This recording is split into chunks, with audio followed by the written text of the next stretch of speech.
Welcome to our presentation. I am the principal at White Pine Elementary, and it was formerly Park Elementary for years and years and years and years and years. We moved out of an older building into a building that was a middle school, and it was White Pine Middle School, and we just adopted the name. Actually, it was a pretty close vote by the population, the community, and the students, but we eked out White Pine Elementary. So we are White Pine Elementary, and I am Shellie. These are some of my wonderful teachers who, in January, when I asked my faculty, hey, there's a conference coming up, is there anybody interested in talking about what you're doing in your classrooms to build resilience? And they said, so these are the hands that went up. I wrote down their names, and then here they are.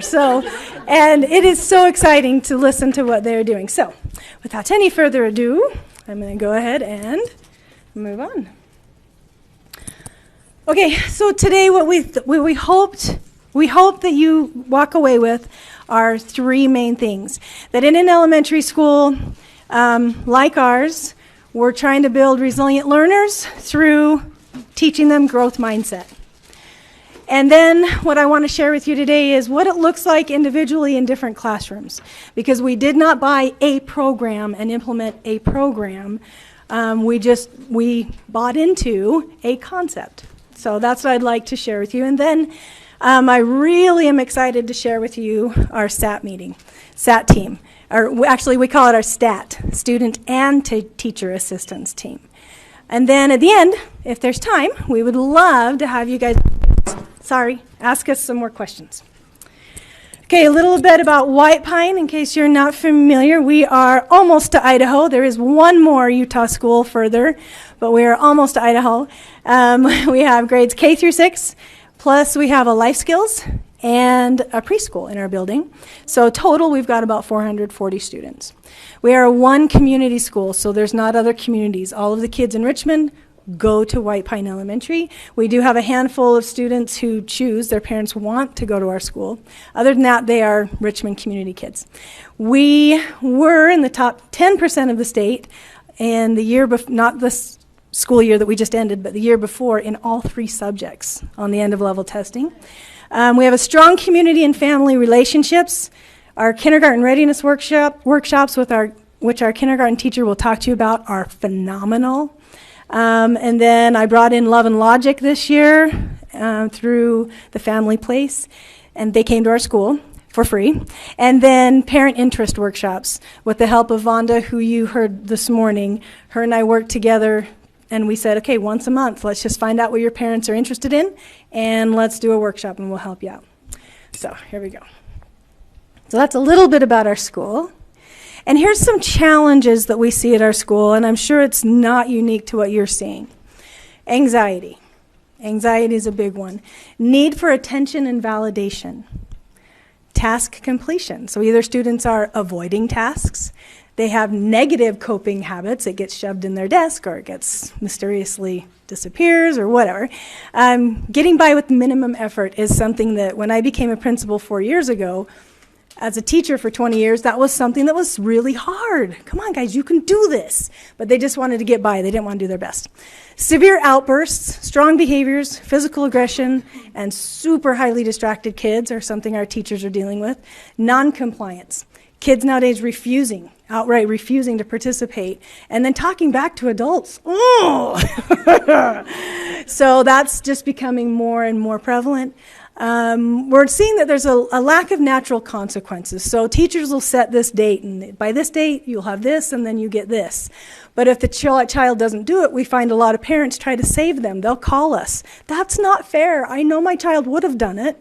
And they try to save their child, or hovering to help them. So with homework, they're helping too much to where the child never, ever feels that success of really trying hard.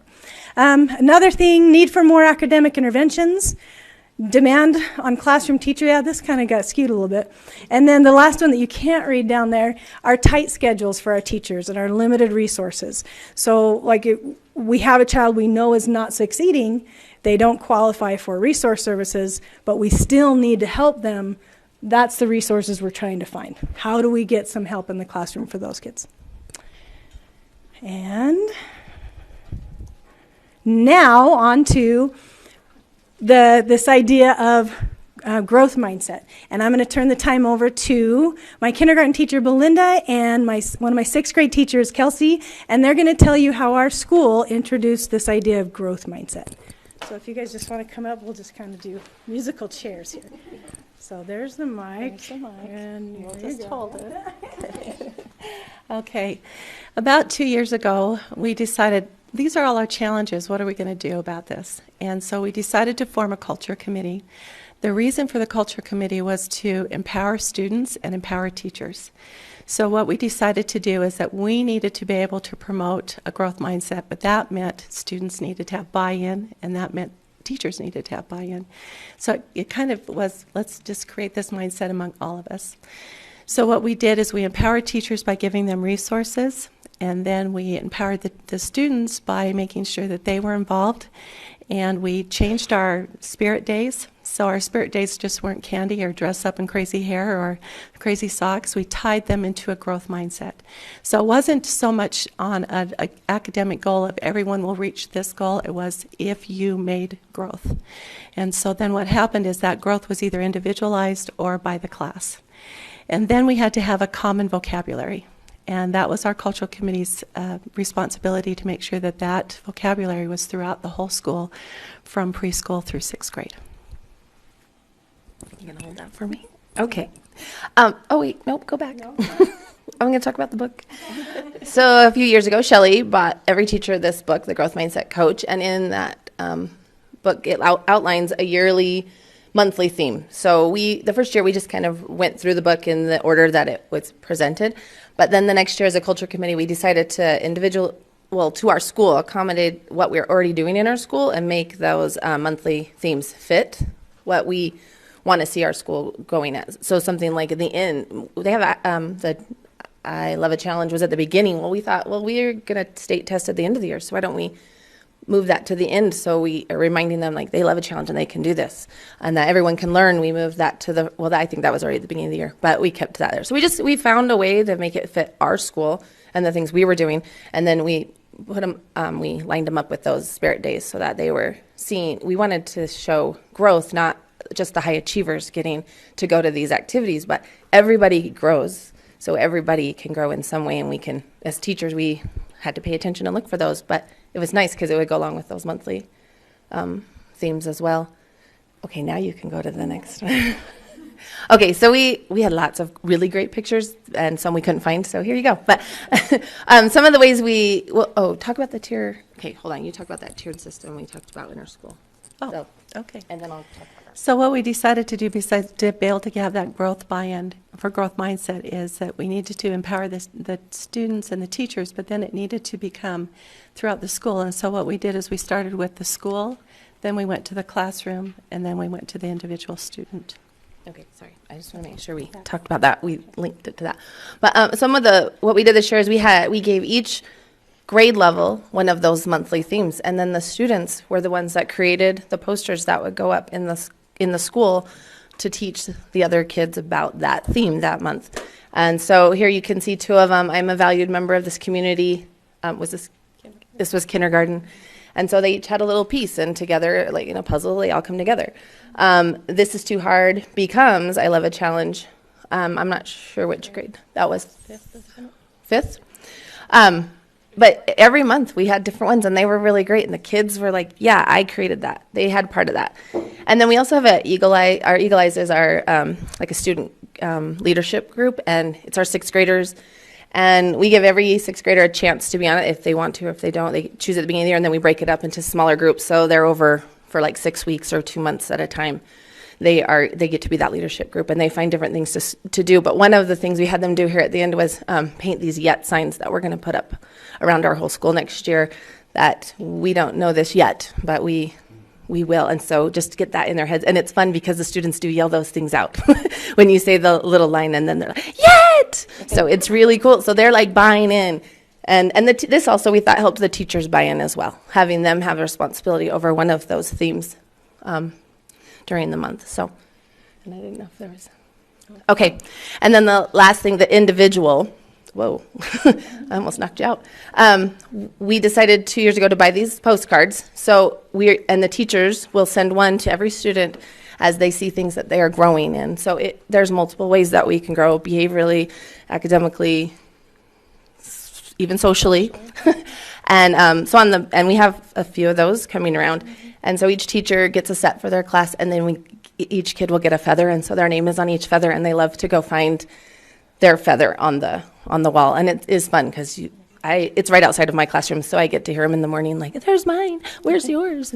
But everybody gets it in the end, and we're all together. We've all grown. We've all showed growth. And that was an idea. Oh, this is so cute. Okay, let me go back up. Hang on, James. All right. There's a little teaser right there of the next slide. So this idea was, we're not just going to have one goal that every child has to succeed or that has to reach, but we want to recognize all the time, all year long, make that personal connection. So the teachers will mail these throughout the year. So it's a little postcard. You'll get one, and you can give it to somebody you know. Put a little nice little comment on the back, give it to them.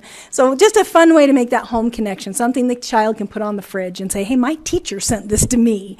So, okay. Parents can see it as well. They're not. Yes, and parents can see it, yeah. They only see the grades. Yeah, so it can be behavior, it can be spelling, can be anything that the teacher says, this teacher made great growth. Or this child, sorry. Okay, and next we have our resource teacher, Jamie Rapston. Now we're going to get into how does this growth mindset look in different classrooms? Take it away. Okay, so Shellie asked for my very best picture of me, and that's what I found. Amy, can you just give us the actual face that picture was taken with? My brother took that of me just for fun, like we're having a serious conversation, and made that of me. And I ended up blowing it up huge in my classroom. I'm not going to tell you why. Till the end. That's your teaser, like Shellie said. So anyway, when Box Elder presented earlier, I can't believe how much that really tied into what we do too. And it is really all about connection. So when I got the opportunity to come back to White Pine Elementary. I was at Park for a while and left, and then got to come back. I was like, wow, I just love this concept, and I didn't really think about that. I had really been doing things in my 20 years of teaching that I didn't really think of growth mindset. So I was like, oh, well, cool. I love it. So the three things I'm going to hit on real quick are the motto of my classroom. I'm a huge Journey fan. You'll find me at every concert, probably front row. And so I have a giant poster outside. I have 2 doors in my room, which is super cool. It's between, and it's don't stop believing in yourself.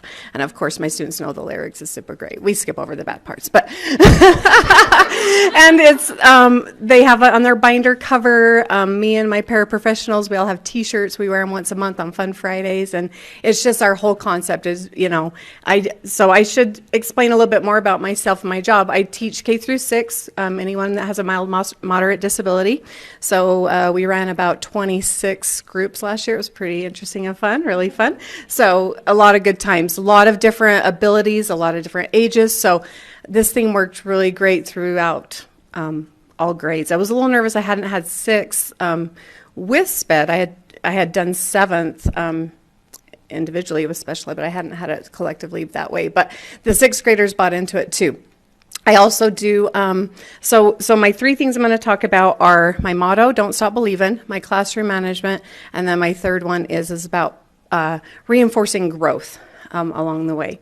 So you can see my theme, and then my classroom management is just setting clear expectations, reinforcing and having positive consequences and other consequences along the way. And that's my if you do, if you don't there. And I won't spend a lot of time on that. If you want to get more information, you can email me or whatever later. But I do Pirate Gold. Again, I wasn't sure if the older kids would like it, but they bought right into it. And we do that really intermittently with behavior or academics. It's just, not for everything they do. And then at the end of the month on our Fun Friday, they get to spend the gold. If they have 20 pieces, they get to spin my Wheel of Fortune. And so we're just reinforcing that. When I do get students, as you guys know, with special ed, it's just they're coming in all the time. So we have to explicitly teach that behavior system, what I expect. We are very clear about it. They know what to expect, and that really helps, and we reinforce that along the way. And then the 3rd thing I wanted to touch on is continuous progression or or reinforcement on growth. So I've done a lot of other fun things, which leads us to our beautiful picture of me. So one thing I introduced is I mustache you to have fun while you're learning. You've all heard the mustache things. So along the way, they earn little paper French fries, and McDonald's gave me little containers, and I have them on a wall, and they earn French fries, and then we get to put them in, their names on them, and we draw out on our Fun Fridays, and they get the opportunity to draw mustaches on me and all my aides, and we wear them all day. And so just fun stuff like that, we kind of mix it up and do that. So the little French fries are kind of along the way to reinforce that growth. And then to hold that beautiful poster that's like about this big, it's hidden away from specific teachers in our building who might use it against me. It only comes out when they reach, so the French fries are for like benchmarks towards their biggest IEP goal, and when they reach their big IEP goal in that area, they get to hold up the poster. I have usually 4 learning groups going on at a time. We stop, and the teacher will introduce and say what they did, and then everybody goes, "What?" And then they go around the room, and we clap and cheer and make a huge big deal about it, and it's super fun. So the 6th graders at first didn't even want to touch that thing. They were like, no way. But then by the end, it got to be like, okay, if you do it, I'll do it. Will you do it? And then it got to be this contest, that I'll do it, and then we would tease it. I'd make them a copy for home or whatever on their fridge. But anyway, I'm a huge believer in making children feel loved. We're going to get nowhere. I have a couple quotes I just want to read real quick. A 6-year-old once said, "My teacher thought I was smarter, so I was." You guys probably heard that one before. And another one from a man who raised me, Fred Rogers. "A love of learning has a lot to do with learning that we are loved." So thanks, guys. Good. See why I love my job. I have the best job in the world. Okay, next you're going to hear from Belinda Birmingham again. She's our kindergarten teacher, and how she deals with growth mindset and teaching her kids to be resilient. Sometimes she gives me that mom look. It's like, okay, I'm right here. I have taught more years than I want to say out loud, but I dearly love my job. And I'm a firm believer in connections, and I enjoyed the presentation before, too. And one of the very, very first things I do is I go and visit the children in their classroom. In their homes. No, my classroom, their homes. Yeah. I visit them in their homes. Last year, we weren't sure if we were going to get an extra teacher, and so when I started out, I had 58 visits to do, and that took a little while. Didn't get them all, but came pretty close. But the reason for that is so that I can see them in their home environment. I can build a relationship with their parents. And my 15-minute visit is so valuable to me for the whole rest of the year, because I can build that relationship right off, and the child feels comfortable, but I can also see the dynamics of the home that they come from. So when I see them in 2 different shoes or 2 different socks or no backpack and hair not combed, I know why. And that's been probably the best decision I've made in my career, is to make sure that that's a priority. Another thing that I've done is, our classroom motto is slow and steady wins the race, and my class is all built on tortoises. And though 5-year-olds are like herding cats, we're also kind of like tortoises. We go pretty slow. And but that motto is to live by. I'm pretty sure my kids are going to put it on my headstone. So, but I teach that with the growth mindset that, it's okay, we're going to get there, and we're going to take our time, but we're going to get there. The fun thing about it is, because our school is so unique in being one community, when the 6th graders come in to be our reading buddies, this year I said, okay, boys and girls, watch. And I started the theme, and the 6th graders completed it, because most of them had me, and it's still part of their mindset, which I'm very grateful for. And I'll get into a grocery store, and grandmas and moms will say, do you know how many times I've been told, Mom, slow and steady wins the race? So another thing I do in my classroom is, my whole classroom management is based on their choices, because I'm not going to manage them. They're going to manage themselves. And that's tricky to do with a young child, but it's doable, because I don't want to be the 5-star general. So I want them to know that their choices matter. And so often in my classroom is, you might want to think about making a different choice, or a better choice, or a thinking choice, but all of those are their choices. And then I have instituted this year something called thinking tokens, and what I've tried to do is make an environment where children want to learn and want to stretch. And we talk about our brain being a muscle and stretching and growing it. And so if a child asks a higher a higher level question, I reward them with a thinking token, and then we find the answer. Or if the child answers that higher level question, they receive a thinking token. I give them extra things that they can do at home. This is for a thinking token, but it's all on their own. And then they're rewarded with my system, much like Jamie's, where they can use their thinking tokens. But I have found that it fostered an environment in our classroom of, I want to be a thinker. Yes, thank you. And next up is fourth grade teacher, Jake Downs. So I just want to add to both of their talks real quick, Jamie and Belinda. The amount of, so Jamie's, it looks real cutesy, and it is real cutesy, and you'll see mine isn't real cutesy, but the amount of like science and thinking that's gone in behind it is something that's quite remarkable. And then, with Belinda, she said how the sixth graders know slow and steady wins the race. I mean, talk about far transfer. My fourth graders know it, the sixth graders know. I mean, that's trajectory changing to get in when these kids are 5. So TAG is my thing, trust, appreciation, and grit equals growth. And how this came about was the summer before my first year teaching, I had a job that gave me a lot of time to think. And I wish I would have embraced that before becoming a full-time teacher. But I was thinking of what skills that are deeper than reading, deeper than math, deeper than social studies, deeper than science can I give my students that will benefit them their whole lives. And it just through working and thinking, and I'd leave it and come back and visit it. That's what I came up with, and I added on an ER towards the end of this year that I'll make posters for, but everyday reader. So in our class, we believe in trust, we believe in appreciation, we believe in grit equals growth, and we believe in being everyday readers. And how the posters are, well, they're not cute. They're just up on the wall. But it's not just posters. And the same with, we're all going to show you just the physical artifacts, but it's how these serve as points of how we communicate in the classroom. So in my classroom, every Friday we do class meeting, and I block out a whole half hour. And Gary's here. I do cut on some instructional time, but I promise I make it up other places. But my students know, they know very clearly that half hour is the most important half hour of our week. And that anchors and centers everything that we do. And so we take that time and most every week, unless we're sorting out, some social or, weird friend problem stuff, and even those definitely tie in, but we're reflecting on, okay, what moments did we have this past week? What can we predict for the next week? And then I bring in lots of stories where we talk about Thomas Edison's shop burning down, we talk about Steve Young's 10,000 Spirals, and we talk about Malala's journey, and all of those stories really give them something that they can cling on to. And at the end of the year, when in our very final class meeting on the last day of school, I ask them, what will you remember about fourth grade? And TAG is what they remember, and it's made a difference in my teaching, and I feel it's made a difference in my students.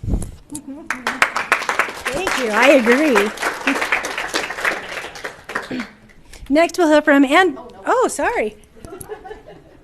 Andrea Bostwick. She teaches 6th grade, and then you'll have your turn, Kels. Okay, Andrea, come on. Sixth grade dynamic duo. Yes, they are close, besties. They're besties. Here, I'll give that to you if you want. You mentioned it. Okay. So I've been at White Pine for 2 years now, and the first year when they did this growth mindset thing, I'm a huge skeptic, so I was like, okay, another one of these little programs. We're going to put up cute posters, and then we'll move on, And so I just, for the first year, just watched and watched. But my 6th graders already knew it. They were already saying things like yet and grit and all of this. And I was like, well, okay, I guess I better get on board. So this last year, I decided to go full force. I changed my classroom theme to cactus because what a better representation of grit than a cactus. It grows where most things can't live. It doesn't get a lot of water or nutrients, but it sticks with it, and it even blooms sometimes. And so we start the year off talking about a cactus, and one of my posters at the front of the room says, "In a world of delicate flowers, be a cactus." And so we talk a lot about that. Then through that growth mindset, I try and present with my 6th graders a lot of the science behind it, because 6th graders don't just buy into cutesy things all the time. And so I show them the videos that talk about how our brains can grow and develop, and how when you face a challenge is actually when you start making connections in your brain. So they get a lot of brain science at the beginning, and I use my morning meeting time for that. And then throughout the year, I'd show videos. One of my personal favorites, I love Will Smith. I grew up watching Fresh Prince of Bel-Air. But he has this, it's a short, like 1 minute, 30-second video where he talks about failing forward. So when you fail, fail forward. And I use that a lot. But one area that I thought, oh, this fits so perfectly with is math. Because so many kids, especially in 6th grade, come in and they've already decided if they're good or bad at math. They've already cut it off. And I was one of those kids growing up. I did not think I was very good at math. It took way too much work. And it wasn't until I was a teacher that I was like, oh, I wish somebody had taught me this way. This makes sense. So I used growth mindset to do a lot of math tasks, and that's how I introduce it actually is, here's a math task. It doesn't have, I don't say right, wrong. I let lots of different solutions be shown. I show their different ways that they solved it, and I value all of them. And even if it's a wrong answer, well, look how they started here. I love how they started with that. And really try and give them that growth mindset that I can do math. I'm not bad at math. And then, of course, we use Go Noodle Mindfulness, which if you're a teacher, probably familiar with Go Noodle. It's free. They have a great category with doing mindfulness exercises and whatnot to focus on that. And then my theme is stick with a growth mindset. So there you go. And it's true, they remember in 6th grade, the kindergarten stuff. Thank you, Andrea. Awesome. Handout, and it has both our 6th grade. These are some things that I use that I thought as a teacher would be useful, and this will go with her presentation on the back. Okay, like Jake spoke about earlier, these are just some things that are in my classroom, so I'll just talk about those really quick. But this year, this is kind of new for me, this mindset, but I found words that I felt like it goes with that idea of I can grow and I can change, and it isn't about being smart. You can do and become anything that you want, but you will need to improve, and you need to initiate things, and you need to show commitment and determination and persevere and resilience and motivation. But then I also add, these are some of those monthly themes. I put one up as we come across it in the year. But another thing I put up, I have that fail chart, which is funny. I have this fail chart. It's on the back of that, and it just talks about, like, well, did you fail? No. Well, good job. So now go find something else that challenges you. But the yes kind of works down and you can see, like, yeah, I did fail. Well, what are you going to do about it? And in 6th grade, you can kind of be like, are you going to sit around and cry about it? Or are you going to get up and go do something about it? So you can read down yourself on your little paper there. But then I also, I met a girl, I don't know, a couple years ago. And Sisu, she told me this is something her family, it was our little family saying, Sisu. And I was like, oh, what is that? Because I was telling her all about this. Like, oh, I just want to help kids, like, believe they can do stuff. Because that's where I'm seeing the holdup. They don't believe in themselves. They don't think they can. And so I was kind of doing this before we adopted this growth mindset thing. I was kind of already doing growth mindset, but I didn't have a name for it.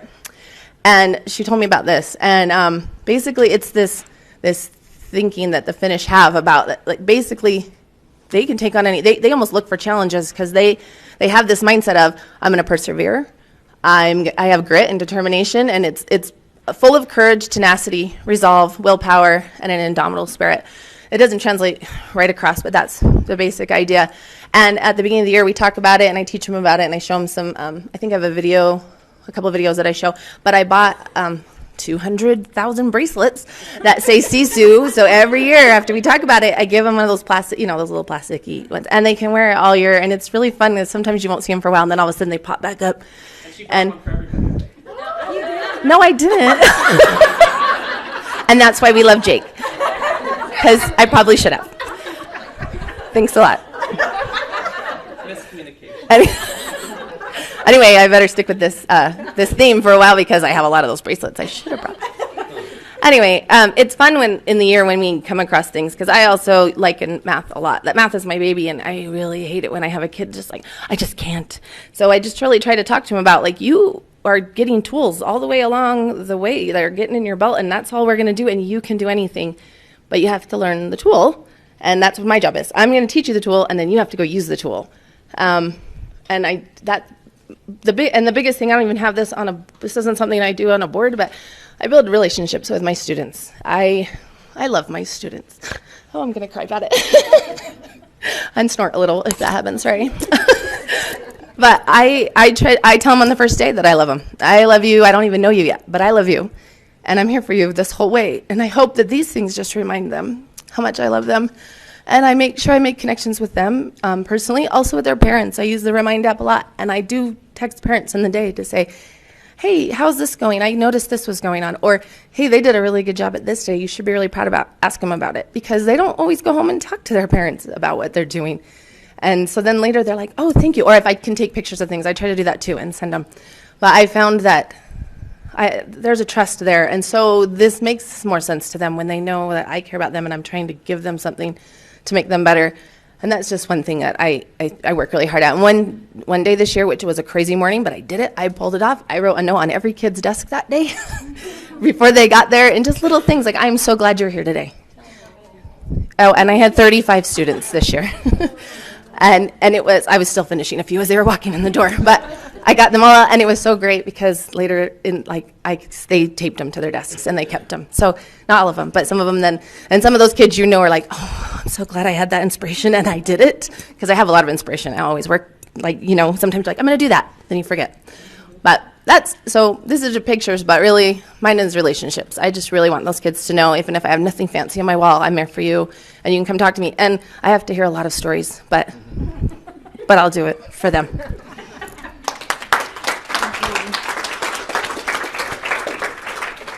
One thing before we go in, they wanted me to mention the workshop. So I did bring Love and Logic, and yay, stand up.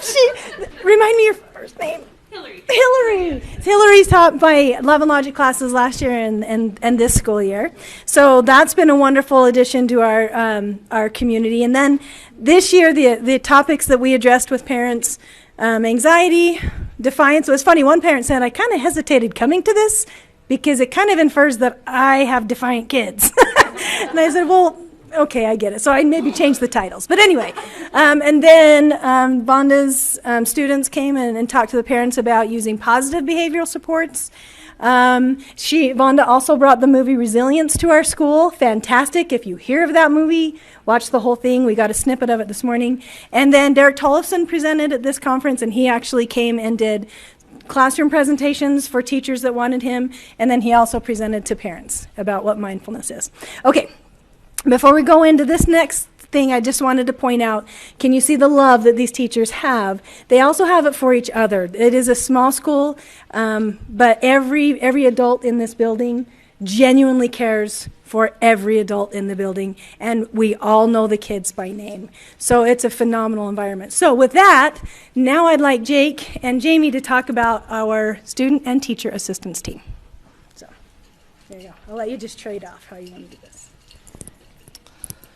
So with SAT or STAT, it kind of has gone by both names. It was something that was originally started by Jamie when she was at Park a few years ago, that Jamie really kind of got up and going. And correct me if I'm wrong, it originally served as just SPED referral on seeing whether a student would qualify for being tested or not. And it seemed to kind of be a dichotomy, yes or no type system. And then then a few years ago, Shellie asked me to be the chair of the SAT team, and even from when Jamie was there, it started to grow and morph into something else, because we realized that students don't just need SPED referral. I mean, that's a great and wonderful tool for a lot of students, but they need a lot more than that, and they need things sooner than before we get to that point. And so it's evolved kind of into this all-encompassing, how do we support every teacher, how do we support every student kind of committee.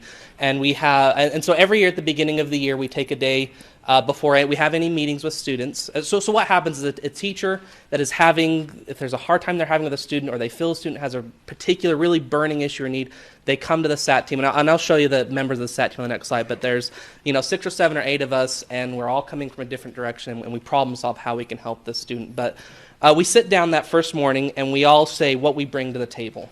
I have this knowledge or I have this expertise, and this is what I believe about education. And it's a really powerful, tears are shed, usually by Shellie, Belinda, and Jamie. And yeah, Rod is a softie. But this is part of our mission, is that we believe all children can learn. We look at the whole child, academic ability, emotional wellness, social strengths, past interventions, and their interests. We also consider the classroom environment. We value education and relationships. And the major benefit that the evolution of it has taken in that meeting at the beginning of the year is it gives us a shared lens. That we're all looking at the student from a different direction, because we have Shellie, who has her administrator hat, and we have Jamie, who has her, SPED, mild to moderate resource hat, and then we have me, who has like the upper grade perspective, and Belinda, who has the younger grade perspective, and Teresa over here, who has the counseling perspective, and then we have the school psychologist and the literacy facilitator, and maybe that would be just a great time to change slides while I'm talking. You just hit the space bar or click.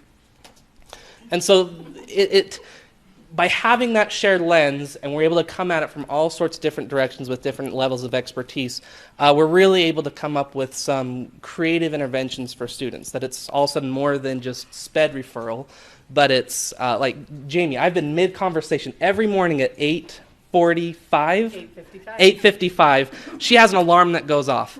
And I have been mid-sentence with Jamie, and that alarm goes off, and she starts walking. The first time I was, and I didn't really know Jamie really well at the time, but it was kind of weird. But I found out that it kind of came from a SAT meeting, but she has an alarm on her phone, 8:55, that there is a student that she greets. One particular student, every morning she greets at 8:55, and it made a tremendous difference with the behavior, and that among other things that Jamie has done. But it's not just, we do plenty of academic intervention, but we do interventions like that. And we've done, backflips with aid schedules to make this aid be able to be with this student to cover this thing. I know Shellie has done home visits before with students that we're having truancy problems with. And it's just more than just, are we going to test? Are we not going to test? It's become something much, much bigger. And maybe I'll have Jamie kind of talk about the SPED side of things for a few minutes. I did make it up to Jake. I gave him a T-shirt. I did. I gave him a Don't Stop Believing T-shirt. So he's okay now that I walked out on his conversation. So like Jake said, I was able to start our SAT team back in the Park elementary days with Ryan Green, but when I came back, I was blown away how it evolved. And if you haven't started a SAT or STAT team, or you're wanting to make yours better, I would definitely say have it be gen ed driven, because it's a general ed process, and we had to get away from that mindset, and these guys did it all on their own, but it's not a pipeline to special ed. You've got to look at the whole child. You've got to look at the social, the emotional, the home, all the ACEs, whatever, and we do that so well. I'm just coming back into it, so I'm like, wow, I just sit there in awe. But that's why it's nice to have the general ed side and the special ed side. And what the special ed side brings is just kind of our knowledge if needed, on behavior or interventions for maybe getting more to streamline it to skill interventions. The psychologist has lots of, we call on him a lot. We have the speech teacher there, we call on life skills a lot because she has a great behavior background too. I've used her in a lot as my resource. So we're there as a resource, and that's really what we are. We're not there to solve the problem, because the whole table is there with a tremendous amount of knowledge in different areas. So if you haven't started a STAT team or you're ready to revise it, I would definitely go gen ed driven and have it headed up by a general ed person. And maybe, I don't know if you're going to share how you've made your form a little more gen ed friendly. Yeah, I can talk about that. Because before, when I was doing it, and you hand those gen ed teachers your special ed forms, they want to punch you.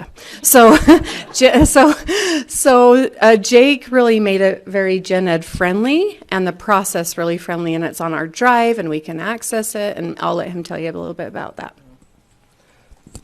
So with the form, it's every year we've evolved it, Shellie and I. There's been different iterations, but on it we ask for student strengths of what are they good at, what are their areas of expertise, and then we do ask for a teacher narrative of where is a student struggling, but then we also have a space where they can track interventions. So if I have a student and I knew that they needed targeted assistance in math, and I have designed and implemented an intervention with that student, that's a great place for me to document that I can say, here's the intervention I did, and here is how long I gave it for, and here is the area it covered, and here is pre and post. And teachers just do interventions. Like, that's just our natural go-to, is we want students to succeed, and so we do these interventions. And so by being able to have those interventions be right there on the SAT form, if we do decide to refer a student for special education, it makes that process a lot quicker, and then we're not having to, that form we attach it to the special ed forms, and so it makes it smoother for everybody. I think smoother up the whole